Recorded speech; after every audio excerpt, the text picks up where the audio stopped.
primary ignition. This is Star Wars. Look out! Core World News. You may fire when ready. From the bright center of the galaxy, I'm Grex Condact, and you're listening to Core World News, your online news service providing in-depth coverage of all the latest stories from around the galaxy. Welcome to a special kickoff episode of our coverage series for Andor, the latest Star Wars streaming series starring Diego Luna and written by Tony Gilroy. Let's jump to the free trade sector of Sparix and join Adam and Grant to hear their thoughts and reactions to the first 3 episodes of Andor. All right. Thank you, Grex, for that awesome introduction. Good to hear from you again. So as Grex mentioned, it's just Grant and I tonight. Ben is out on assignment in the Outer Rim territories. So we're in the mid-rim. Yeah, in the mid-rim. Yeah, we'll give him even better, in the mid-rim.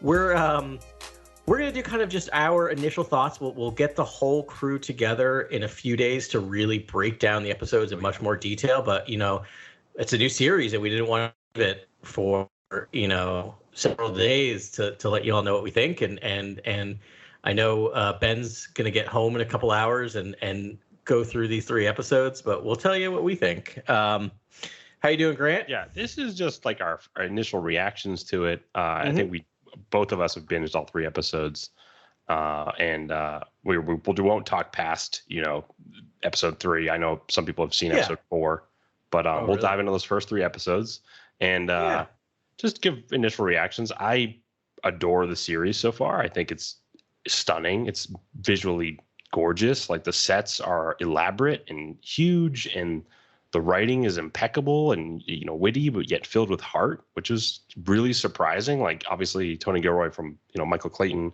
and the Bourne series trilogy sort of fame, writes these really biting sort of action-packed sort of spy thrillers, and yet there was so much heart in these first 3 episodes, especially with Marwa, who I was really, really excited to see and learn about, and we do in these first 3 episodes. And she's tied to Cassian's origin, and it's really cool. That whole story is very, very cool.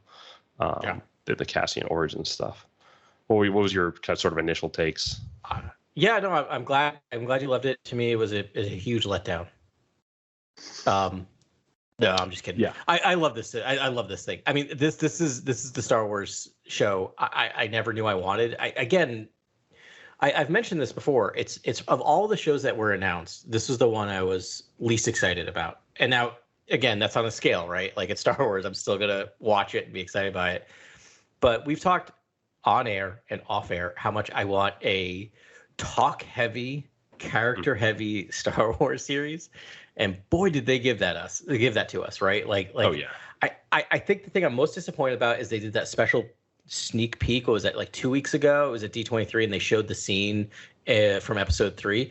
I wish I had never watched that, because that's really, it really, that's the only action scene. That's almost the climax of the first 3 episodes, as well as the sort of inciting incident for Cassian. Yeah. The sort of that's a huge plot beat in I guess what'll be this entire series. And Luthen Rail, and just he's just such a fun surprise that you kind of Bix starts talking about this contact that she has, and you're like, oh, who's this guy?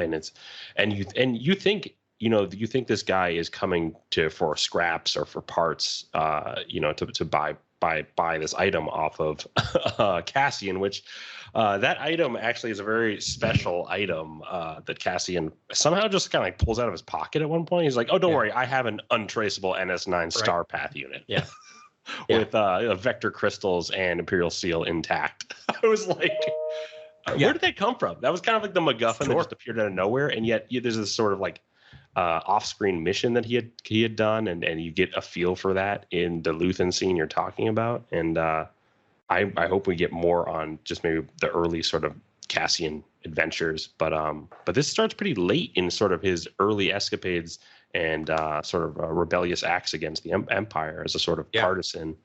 And what's cool about Ferrix, this place where he's lying low, is like, it seems like it's filled with sort of partisans that are fighting back against the Empire, and they're all kind of have this network, and it's this underground network. And I think my 2 favorite characters are like the father and son who wear green and are just got everyone's back. I was like, oh, this is so endearing. I love this city. I kind of wish, and we're going to spend more time in the city throughout the series because Bix is there and some other characters are there that we know. Right. But I kind of wish you spent 12 episodes just in the city because they would it was felt fully realized. Yeah. Like I felt like I understood what that city was after 3 episodes and that town was, and like they kept introducing these like side characters. I'm like, no, don't cut away. What's that person's story? Yeah. Like you do really gonna feel like you're seeing like everyday people doing everyday things, even if it's like everyone's like hammering on metal or either hammering on metal or like security detail. But like you do feel like everyone's doing. Or a giant alien who's just hired by the local like thugs to just stand there. Like that was one of my favorite scenes. It was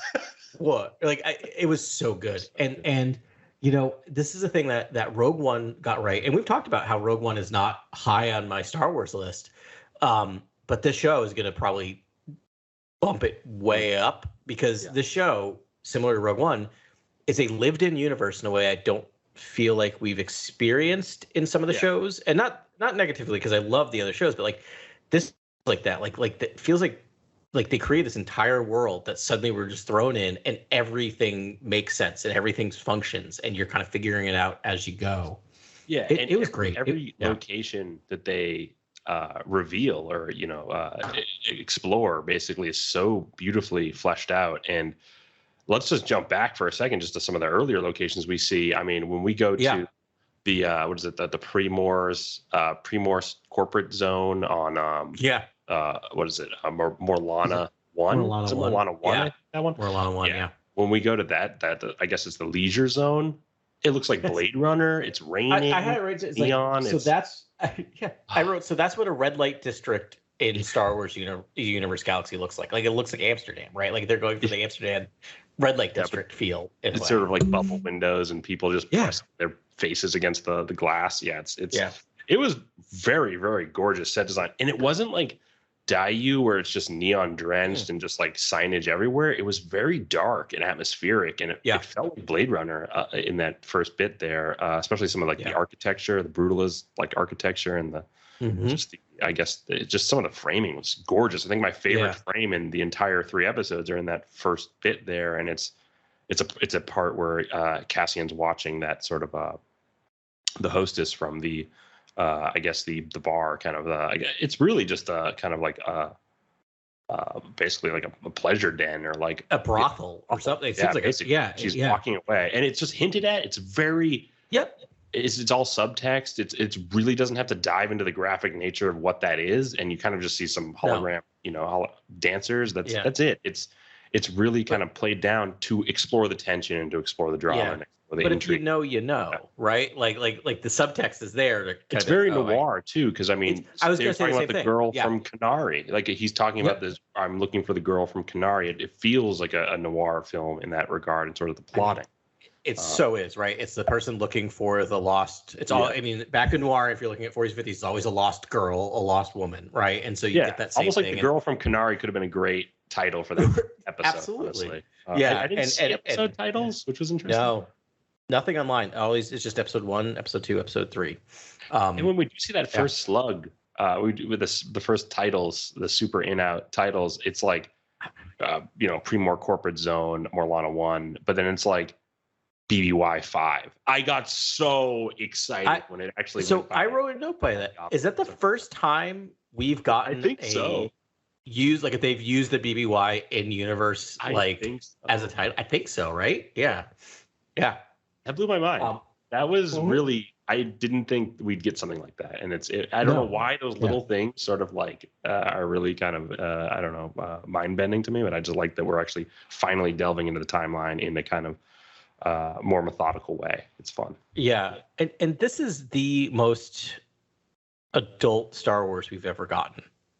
And I like, and it really is matching in tone to Rogue One.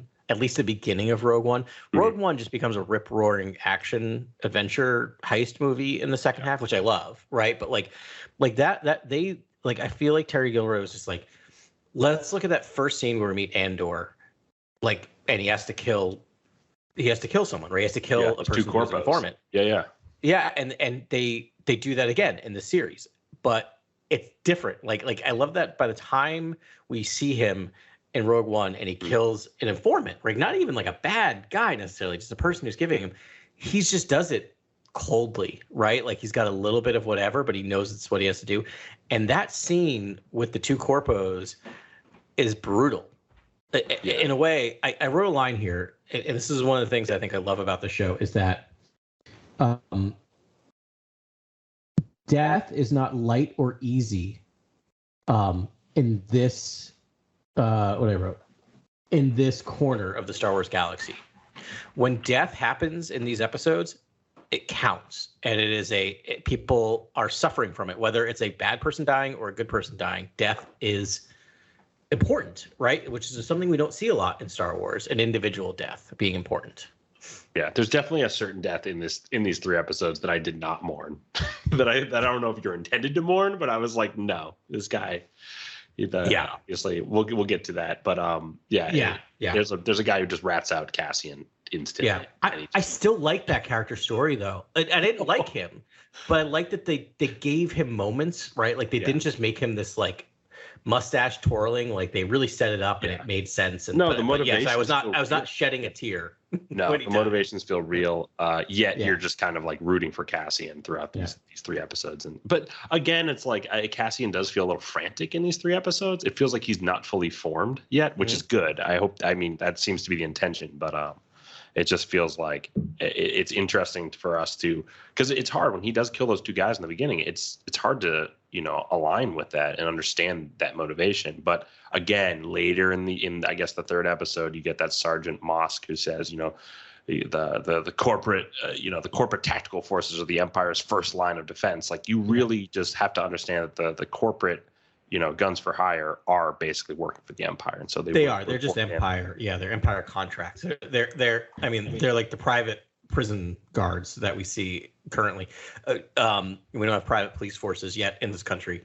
I'm emphasizing yet because private contractors and because things are going to happen. Real world. Sadly, there's real world sort of but relationships that but that scene when he takes those 2 corporals on, like the first death is accidental, right? Like it's just this fight. That's what I didn't understand. So in that first death, I was like, he just headbutts the guy. I know you can die with a perfectly placed headbutt. Yeah, I get it. Weird. I almost wish you saw the blaster bolt ricochet into the guy, but it's not in the frame. And I'm like, no, it's not. It took me a while. I had to go back and watch to figure it out. But like it's an accidental death, right? Which is whatever. That second death, like I knew it was going to happen, but still I was shocked where he just. That was a statement. Yeah. Point blank shoots that guy in the face with a blaster, right? Like, which it makes sense for the character. It makes sense for everything that's going on, but it is like that is that first step into like. It's weird. We talked about this with like Luke's first step into adventure. That's Cassian's first step is like shooting a guy in the face. Deputy Inspector Karn would like mention how they were murdered. Like that's a pretty brutal way to take someone out. Like blaster bolt to the face. Like you'd think he would have remarked upon that. And that would really I guess make sense of their sort of righteous vigor to like get to the bottom of this case or whatever. It's like that would help. But nonetheless, it is written so when we get to the Primor corporate deputy inspector character, when we get to his storyline, it is so awesome. It's so awesome to see these 2 juxtaposed storylines of this guy, righteous justice, sort of wanting order character who's forced to manipulate the truth and sort of embrace this darker aspect of the side who's in charge right now, the side with the power. And then you have Cassian's story where he's obviously becoming the first sort of rebel hero, which is really cool. But, no, 100%. And like, you talked about the juxtaposed. I can never say that word. But I know, and I try to say it a lot. It's one of those words that I think I love, and I try to use it too much, and then I always force myself into a corner. I'll be in front of a class talking, and I'm like, I'm going to use this word. I can't say it, and I butcher it every time. And I'm like, you could use 20 other words, but anyway. So I like that idea, right? Of their 2 stories. And the show uses flashbacks in a really thoughtful way. Like every time they would flash back, it made sense to me why we're flashing back now. Like, which I always appreciate, because sometimes in a movie, if there's a random flashback, I get really annoyed of like, why are we doing this now? And it's really well done in this show.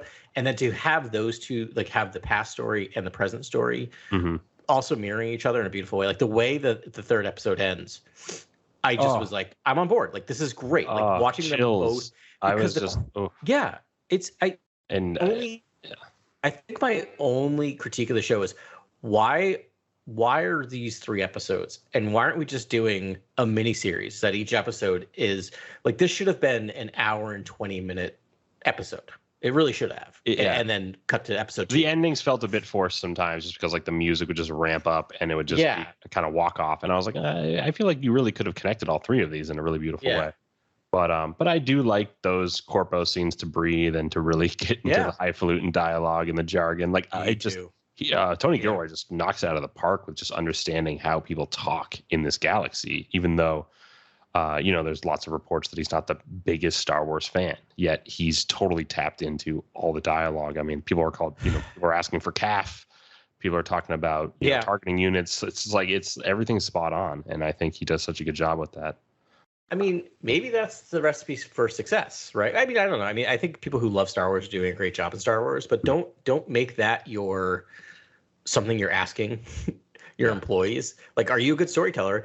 If you are, do you want to tell a story in this galaxy? And if you're not the biggest fan, don't worry, we got you covered, making sure that things connect, right? Like, just 100%. Tell a good story in the Star Wars universe. Galaxy. We get just the Chief Inspector Hine and the Sergeant Mosk scenes are like they are incredibly well written, and then they're like, I could probably live in an episode of just those characters interacting. I could probably just watch that and be satisfied. I thought it was so well done. Was so good, and again, very noirish, right? Like it's very much of just Hine just being like, no, they died, like heroically, but not too heroically. Like I just I just want to watch that scene. I'm so happy that we were doing this recording because my wife did not get a chance to see this, and she wants. I have a feeling she'll like that scene specifically. Watch it again.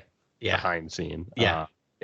He's like, not too heroic. Like we don't need to. Yeah, you don't want to draw too much attention. Yeah, you don't want to parade. You don't want to parade. Exactly. So that was the line.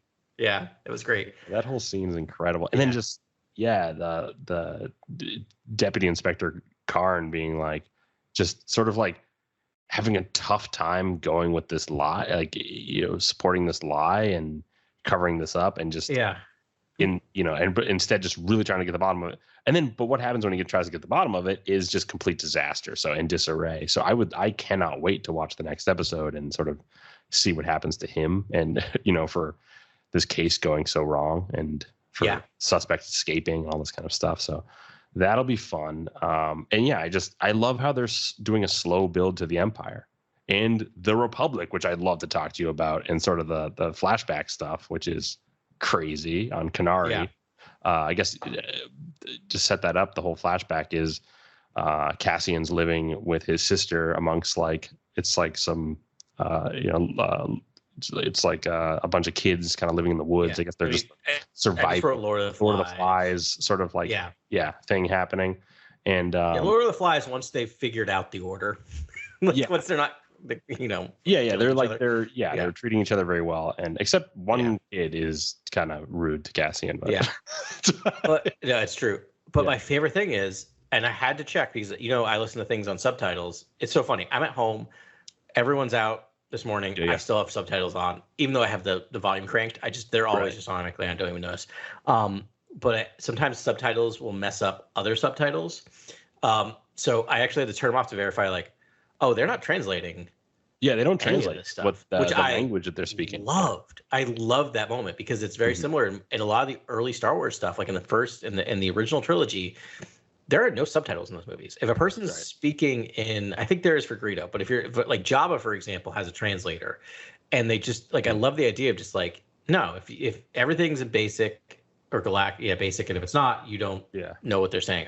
But still, you totally understand everything that's happening in those scenes. I just love that choice. Yeah, that was really beautifully done.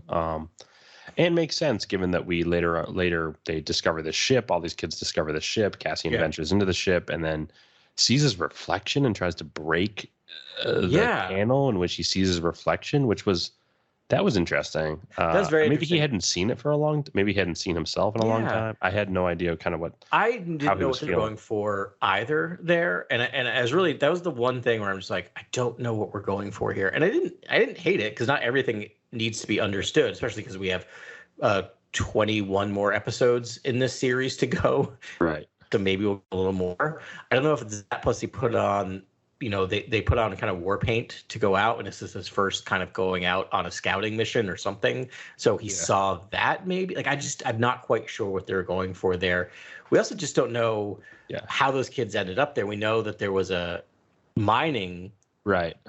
The time frame is very interesting with this whole it's thing. Fascinating because it's, to me, I was thinking in my head, so I know a lot of Star Wars fans are probably just doing a lot of like timeline math there, because we're like, okay, so it seems like this was this time of the Republic when these kids were young, and obviously Marwa it eventually discovers Cassian in that ship, and her colleague are in their droid B2, who's incredible in the series. Amazing. Who I love. Yeah. It's a stuttering droid, which is awesome. And which is cool. And we've talked about my feelings about Dio, which I will not go into here. Right. But the second stuttering droid we've got. This stuttering droid worked. This worked for you? Okay, that's good. It did. It worked for me. He's kind of like an accordion too, how he kind of like separates out and compresses again. That was it's so really practical. Like, it looks like it's just on set. Yeah, like, that droid looks very practical. Yeah. Like you would build. And I'm sure it's enhanced with whatever, but it looks great. And the reason why I loved him is because there's a little bit of lore drop, which apparently, if droids are going to lie, it takes extra energy for droids to lie. Which I'm like, just him, or was awesome. it? Yeah. I don't know. And a nice parallel to Deputy Inspector Karn, who's also having trouble lying. It's actually fascinating to see how deception and truth play a role on both sides of the playing field. Like on the who you would deem the bad guys, these sort of more corporate people who are connected to the Empire.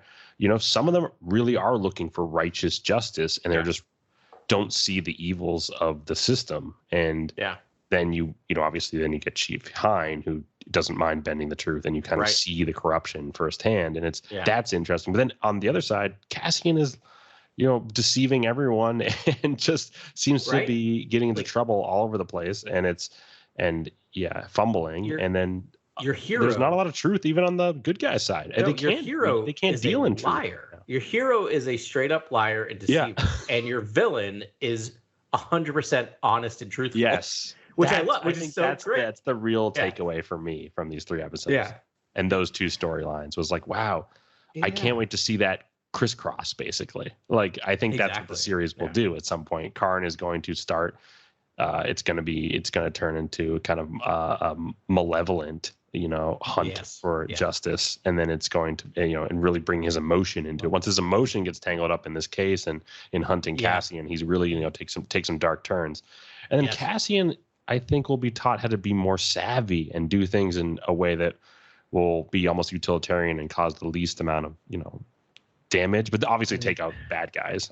I mean, the show is probably going to be him taking out a lot of Imperials, but So he doesn't seem to care about the cause right now, right? Like, he's just looking for his sister, right? And he hates the Empire because everyone on that planet hates the Empire for obvious reasons. They're being so. But the thing is like, so we're talking about this as a noir, and so his noir detective mission is to find his sister. In any noir, that never goes well. Either they're working for the other side, they're lying, or they're dead, or going to be killed. Yeah. And I just have this feeling, I mean, maybe this happens in episode 12, maybe it was in episode 24, but like, we have to figure out why Cassian is so invested in the rebellion. And I think it all comes down to Karn, and I think Karn is going to end up killing his sister. I think he's going to find his sister, and his sister's going to be killed by Karn. And I think that's going to be kind of the thing. You heard it here first. That's my guess. If they're going noirish, like, I just feel like Karn is because there's the other thing is, like, at the end of episode 3, and I wrote this down because, again, I had subtitles going, and it says "Corpo wailing in pain." That's a rough subtitle to read, right? Like, again, it's them not backing away from the violence of these actions of the rebellion, and that was just during their escape at the very end. And Karn is sitting there seeing how his ineptitude like led to human suffering. Like I think he's not immune to that. Like he sees those people on the ground wailing, right? And I don't think he's like, oh, good, they're dead. Like let's just go get our guy. I think he's just like, these people and their families are affected because I screwed up, because I messed up. Yeah, and it was just too far when they're like, let's bring 12 men to be prudent, and I was like, dude, you guys should have brought like 30 men, because like that whole city was partisan and they're all ready. Yep. And but it was interesting when Mario was like, they start banging on the metal when the corpos arrive, and then like she's like, you should be more worried when they stop like the music. And I was like, what happens when they stop the music or whatever? And then I guess, which loop and rail happens as well. Attack. but apparently but also my favorite thing is your line was also the two corporals lines. Like she had just had them where they're like, what happens when it stops? Like they were just terrified at that moment. So it's psychological warfare, right? Which is common amongst partisans. Like if you have a small rebellion force, you need to fight using psychological tactics, right? Of this idea of just like, because even Karn, who didn't hear her speech, was really freaked out when the drumming stopped, which I loved, because you would be, right? Like if you were stuck in this thing and suddenly like you know that nothing's good is happening after that. It's really powerful because it's like almost the complete opposite of order, is just to make all this loud kind of clamor that it's going to disrupt their commands and their how their communications and things like that. And it's so great when Cassian sneaks up behind Karn and he's just like, and then they have the upper hand. And when you see Luthen and you kind of start to understand that character, that was and how he's like, first thing you do when you decide to meet somewhere is to create your exit or whatever. And then he like has planted C4, he's planted like explosives on the door, and he takes all the guys. Like, I mean, again, I wish we didn't see a lot of that action beat in the kind of trailer, the promotional material, but it was still great. It was nice to see how it weaved into everything. Great, like walking with like a bow staff or something. Like he has some type of weapon. Oh yeah, he has a walking stick at some point. Yeah, but that like retracts, and I'm like, this is amazing. Like because like when he's walking through and Bix kind of runs up to, but it's just so many great little moments where Bix kind of runs up to him when he first gets there, and Bix is just like, there's a problem. He's like, calmly, just as he's walking through, just tell me what's wrong. Like, you know what I mean? Like, we got to appear normal. Like the espionage stuff in this is great. Like, it's so well done. And when we talk about Bix, Bix is an amazing character. Fantastic. Yeah. Yeah. And again, just to show that this show is kind of just leaning towards more mature content. I mean, her and the guy who snitches on them, that they basically it's Tim. Is it Tim? It's just Tim. It's Tim. T-I-M. Two M's. Okay, it's just Tim. Two M's. So that's what I didn't catch Star it. Wars. It's implied that they basically spent the night. Then they bedded each other, and it's just it's fully implied. It's like as right far there. as you're gonna go in Star Wars. I mean, she walks in, and then you see her through the doorway sitting on the bed, like going into the bedroom, sitting on the bed. I'm like, there's only one way to read that scene, right? Yeah. Which is great. Like these are adult characters doing adult things, and like I'm not looking for like a hard R Star Wars movie, but it's nice to see kind of just adult themes. And we get one of our first, maybe the first official real swear in Star Wars. They dropped the S-bomb. Gets to really break the canon. Yeah. Which we've gotten. I've mentioned that because when that happened, I was like, did he just say shit? Yeah, on camera. Oh my god! Like, holy. I got the time. Don't worry. I just looked up too because I'm like, let's let Ben know. So no, I had the same thought where I saw that and I actually had to go back, and I read it on screen too. So I heard it and read it, and I still had to go back and double check. And they've done that in some of the books, which I think we've talked about, where it's off-putting. It almost threw me because it didn't throw me, if that makes sense. Like it just seemed like in that scene it made the most sense to actually rewind it and hear it again and be like, you know what, that makes perfect sense for what's happening. And you wouldn't say like poodoo or like you wouldn't say some of these Huttese words that we've heard before. You wouldn't do that. You would say it would have been so that would have thrown me. That would have been real bad. What are we doing here? Like it's comical. It's a comical. I don't need like every swear word every other sentence, but like when it's appropriate, just use it, and it fits better than some of the fake swear words, which is funny because you do them in like Mandalorian, it doesn't bother me, but Mandalorian is not grounded in a perfect way. It should not be grounded. This is a very grounded show, and so to use Dank Ferrick could have worked, but like I just don't think Tony Gilroy is going to go for Dank Ferrick. I in that scene, I don't think it would have worked. I wouldn't be surprised if we get it. I just think that's what that person would have said in that moment. Felt, right. The other thing I was going to say, there's a couple things that I want to hit on. Yeah. And we can kind of start getting out of here. So at the end of this episode, I realized we see Cassian. It's mirrored. Or at the end of the third episode, we see Cassian as a boy leaving. I can't think of the name. What's the name of the Canary? Canary. Right. And then we see him leaving Fennec, right? And so my question is, has Cassian spent his entire life just on these two planets?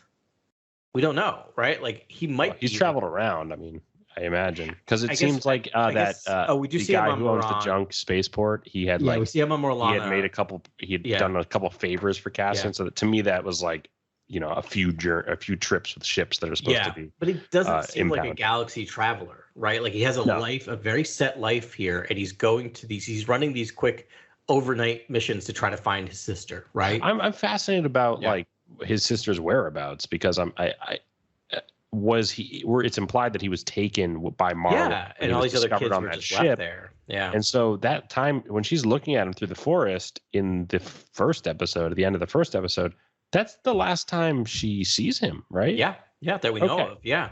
And so how does he know she's in these corporate zones that he's heading to or trying to find her? I don't know. I don't get that. I don't get it either. But that's why the show's kind of great because it's laying these questions, right? Where I'm like, they're clearly, they're using flashbacks in a different way than Boba Fett did. Boba Fett used it to kind of like fill in the blanks between episode 6 and which is like, I get why you need to do that. This is more character developy, but they're using them in a way that I feel like we're not done with these flashbacks, right? Like I think we're going to see more. We're going to see him discovering going back there and finding the kids missing is my guess. Right. Because you got to imagine that Marwa escapes. I guess they're leaving Canary, but they're also getting reports that a Republic frigate is inbound and coming and will destroy, I guess, the ship that they've looted. Right. And and so it seems like there's a Republic frigate heading to the planet, and they see that as extreme danger. And so I'm wondering if the kids are going to have an altercation with the Republic frigate. I know we saw Clone Troopers phase 2 in the trailers for the series. That would be it. I think, I don't think we're done with the past. I think young Marwa, like young Fiona Shaw and that crew are going to be featured prominently, I would hope, throughout the series. So. You don't activate Fiona Shaw and not use her. As and much that as look she gives at the end is an all-time mom look. Good. Like she turned into all of our moms in that one look. It was just, I don't know, super touching. Again, just Tony Gilroy bringing the heart. When you think he's going to bring the espionage and the spy thriller sort of like tone, that's I think what surprised me about the series was just how much you felt for these characters and how much you were endeared to them. Yeah. Here's the thing. That on top of the fact that we have seen very little in the way of what we think of classic Star Wars. We have seen 0 stormtroopers or clone troopers. Yeah. We have seen. I love that. That's a lot of restraint, by the way. That's amazing. A lot of restraint, and I really admire single Imperial uniform. Yes. Right. We've seen the insignia on the Star Path. Star Path unit. Yeah. We have not seen Mon Mothra. We know she's a big part of the series, but I like the fact that they didn't feel like, we need to sprinkle these things in. The only thing we've seen that's connected to anything pre-Star Wars or pre this is Cassian, right? Like everything else, new characters, new locations. You're clearly in a Star Wars, and you've seen blasters and ships and stuff, but like they're not doing the thing where they have to like remind people Star Wars, right? Like they're taking their time, and I was a little like, wow, what are we going to do this is 12 episodes. It's the longest series we've gotten so far. And now after 3 episodes, I'm like, oh, good. They need 12 episodes. Let it breathe. Take your time. Yeah. And all in all, I absolutely love the show. But just to speak on what you're talking about, like I almost wish it did take more time. Like I almost wish I wish Cassian was almost more was able to breathe in these scenes and more composed and quiet and more stoic. And like he's very frantic in these first 3 episodes. And so like I almost like I hope he kind of like starts to evolve into a more calculating sort of like I guess more sort of like a tactical, strategic sort of character. Because right now he feels very frantic and he feels like he's just looking to survive. He's just, it's just. He's a rat scampering, right? Like he's trying not to get caught in this trap, which he created himself, which I like, but I know what you mean. Like he's, I mean, which is good because like, it doesn't bother me because we have another 21 episodes in the entire series to get us to the Cassian we see at the beginning of Rogue One, right? And I like that there's some character development because, like, I'm not gonna I don't want to talk about Solo a ton because I bring up a lot, but like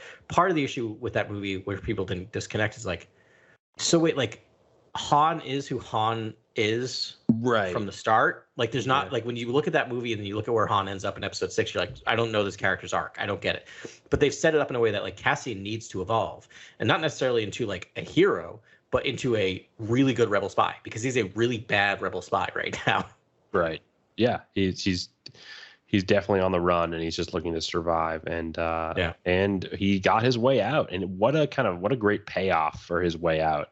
Just joining Luthen Rail. You're just so excited for that next step now. Yeah. You're like, oh, you're now going to join the spy master and he's going to teach you all his tricks, and that's going to be so much fun to watch. And I imagine that's only one of many other mentors he's going to meet along this journey.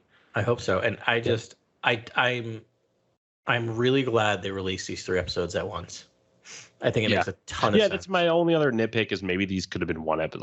Yeah, I think so. I feel like we really could have pulled this all together in a fun way. But it's an odd thing that, and this is true of a lot of streaming, is that like they'll play around with runtimes. Like the first episode was like 38 minutes long. The second one was like 28. Like they'll go a little bit, but like part of me is just like, it's really Act 1, Act 2, Act 3 is episodes 1, 2, and 3 of this single story. It's just like just release an hour and 20 minute. I almost think it could have been 2 episodes. I think you could have put episode 2 could have been split between those 2 episodes, and Luthen Rail's arrival could have been like the next episode or something. If I had a critique, if I had my critique, right? Which is tied into this is that like episode 2 I enjoyed.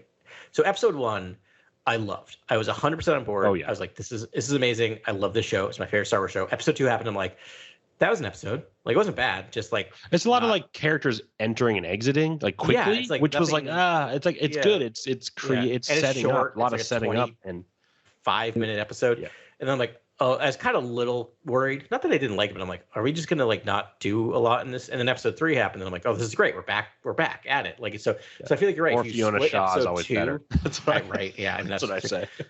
So I think you're right. If you split episode 2 kind of between episode 1 and episode 3, and you had just had 2 episodes, I think that they would have been. I think there wouldn't have been that weird lag. There would have been a weird dissonance of like, oh, why did we take this time in episode 2 to see all this kind of intermediary in transit stuff happening? I feel like the entire episode 2 is just Luthen in a air taxi, which is great. Like that scene is great, but it's just like that's all we're doing. Like, the mind your wallet guy with like the trilby hat. Yeah. Who just will incessant and like a weird headset going on. Like I don't know what's going on with that. The Motorola headset. Looks like it's coming out of a Janet Jackson concert. Definitely a choice. That was funny. Again, I maybe cut that. Like I don't know if we needed that. I didn't hate it, but if it was part of a longer episode, I wouldn't have minded it. It's just weird to be like, I feel like that was like, it felt to me like that was why are we sitting with Luthen Rail on the air taxi? Last thing I need to see is someone on an air taxi. I mean, like, there's cute stuff with like Mando and the Rodian child on like whatever that transport was. That was fine, but like I don't need to see someone in the middle of an episode.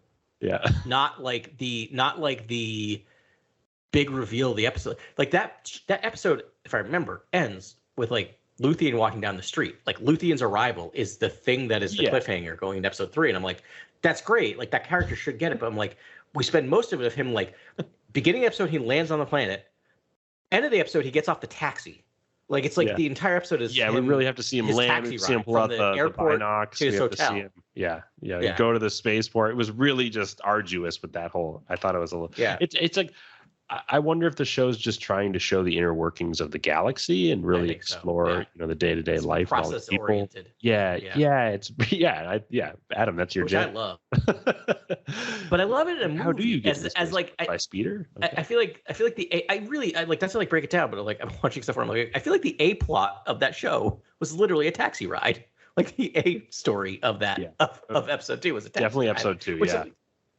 No, which, again, I would like to watch episode 2 again just because I feel like I'm almost 100% on this decision to split that episode. Yeah, no, give I it to think 1 and 3 because it's like I just don't think that episode's. Yeah.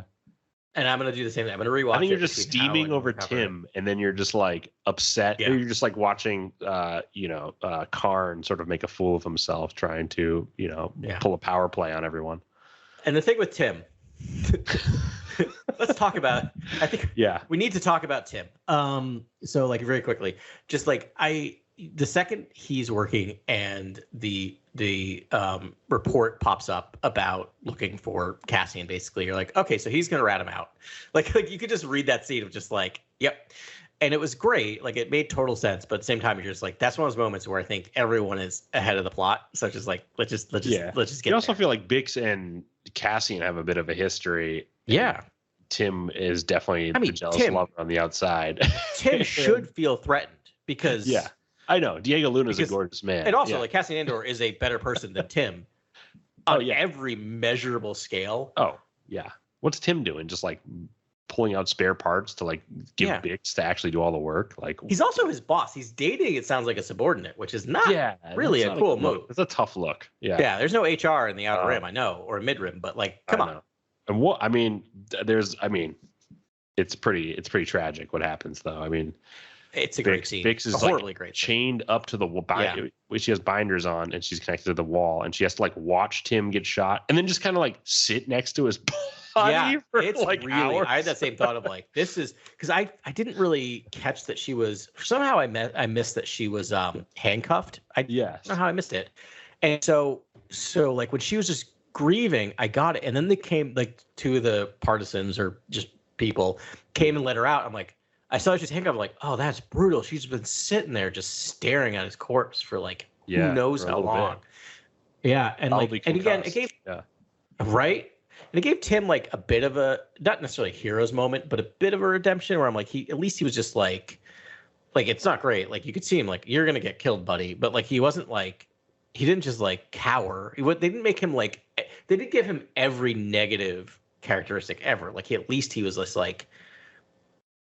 Upset, right? And like stood up to the corpos, which was a bad decision, but it's not like he was just like, okay, my girlfriend's bleeding. You clearly beat her up. I'm going to go over here and it's fine. Don't worry about it. Like he wasn't a coward. Like unauthorized use of force too by that one guy. And then the corpos even got mad at that guy and like made him return to ship, took his blaster. Yeah. So it's interesting. Which I was just again, the process stuff, the seeing just how these security corporations, operate and seeing how the people of the city operate and, seeing how hard traversal is and how you have to wipe your ship log when you travel to the corporate zone and come back. It's just it's getting to the sort of nitty gritty of the kind of Star Wars, the just how the galaxy functions, which I think is so cool. So that's I think a highlight of the show as well. Yeah, it's exactly what I wanted. I mean, I was talking about this I love Obi-Wan. We talked about it. I think it's an amazing show, but like this is the closest we'll get to my dream of just stoicism for like an episode. And like I think we're going to Coruscant, Adam. Like I think we're going. 100% we are. Like I think we are. We're gonna get because that's the other thing that's really exciting is that if we're spending this much time in the minutia of just like a small backwater planet, right? Like we're gonna get to what happens when Coruscant, right? And we're gonna see the Galactic Senate, and we're gonna get minutia. They're gonna be like, you thought George Lucas talked about politics too much? Oh, just wait. It's gonna be great. We're going to those like galas and we're seeing all the senators mingle. Like it's going to be fun. It's going to be fun to see sort of like loyalists to the Empire versus the sort of like, I guess, whatever the, not separatists, but I guess whatever allied sort of like, there's going to be the affiliated worlds, they call them, whatever it's so great when the corpos are like, we have to we have to deal a stronger hand to these affiliated worlds. And to me, are those affiliated worlds the sort of like remnant separatists who are against the Republic and now like guessing it's so weird, rising sort of new separatists for the Empire, and like it's going to be fun to see to see all the different political machinations. That's gonna be and I feel like they're going to get into that. And boy, if they just give me like one Mon Calamari opera, that'll be it. That'll be like peak Star Wars for me. Oh yeah, I think we will. I think we're going to get lots. I mean, the show has been faithfully giving us lots of aliens so far, so I'm hoping that we get lots more ahead. I love that this series called a shot, and he was just like, give me 2 seasons, give me 24 episodes. So like this is plotted out. Like they know exactly where they're going. They know everything that's going to happen. They know the plotting. It's not like the Mando, which I think they do have a plan, but they're kind of like I don't think they realized they were going to have the biggest hit they ever had. So they're kind of like, what do we do? And now we're going to spin off all these shows. Like this is very contained. They know exactly where they're going. Yeah. Yeah. And I cannot wait to get to the Empire, honestly, because I think we're heading there as well. And and I mean, I think the origin of K2SO will be a thing at some point, right? Like how that relationship started. That'll be something I hope we get into. Yeah. I got to imagine Tarkin will be in the series. I mean, the guy is so integral to the kind of the Empire's plans during this time. He almost has to be in the show at some point. I think they also mentioned on hologram. Yeah. Mentioned. I'm guessing. I think they also. Maybe they also might want another bite of that apple to be like, you thought Tarkin looked good in Rogue One. Look at how much this has progressed since then, like the technology. So we might get precedent for Krennic. There's lots of stuff that could happen. Oh man, if we get Krennic and like we could get Galen Orso, like we really could too. But I'm like that would be amazing. Like just to see Mad Mikkelsen's again and like just to see Krennic. I mean, the show doesn't need it. I'd be perfectly happy if the show doesn't go there. But I think they could in a way that didn't feel forced. Yeah, we've already got Imperial Qyburn, so I'm excited for that. But and then I mean the Imperial. I imagine there's sort of like senatorial Imperial body, right? That's like, I guess the Imperials who are operating in the Senate. Like that'll be interesting to see. Some type of leadership. Yeah. That'll be fascinating. Sure. I can't wait. There's so much to explore, and I feel like we've just scratched the surface with these first 3 episodes. So, let's go with Luthen and Cassian to wherever they're going. Let's see how this journey unfolds. I cannot wait. Me too. I'm excited for Ben to watch these and to get his thoughts because I think he's going to be so in on this. Yeah, this is right up his alley because it really, I mean, talk about someone who loves the minutia of Star Wars, loves to see the gadgetry at work and things like that. So, Luthen Rails I think he's got lots of gadgets in store for us. It seems like he's always got something up his sleeve. Also cool, just quick mention that the pre-corpos, when Cassian is reaching out to Marwa during that the major conflict in the city when the corpos invade and are sort of trying to issue that warrant against him and take him in. He tries to reach out to Marwa. He's talking through the droid. They pull out like a scanner to triangulate his location via the sort of like his communications with the droid. So cool. Like that is the sort of stuff that like I'm here for. Like more of these fun new toys, gadgets, technology within the Star Wars and giving that sort of like Star Wars flavor is so cool. Totally. Yeah. Yeah. 100%. It's so good. It's so good. Yeah. All right, man. I feel like this was great. I feel like we both love the series. Safe to say. I just can't wait for Ben to get in on this. We will do a deep dive. Deep dive. I have some like deep stuff too. Random notes and observations that I want to get into. That's a little too much here. But and also like you said, we're both going to watch it at least one more time between now and when we're recording a few days, and I'm sure I'll have a lot more then. But I'm so happy. All we are, Adam, we're just 2 dedicated podcast hosts caught in the sad orbit of a rare calamity. Yeah. Well done. Well, I mean, you can't end that any other way. So great. We will see you all again soon, and may the Force be with you always.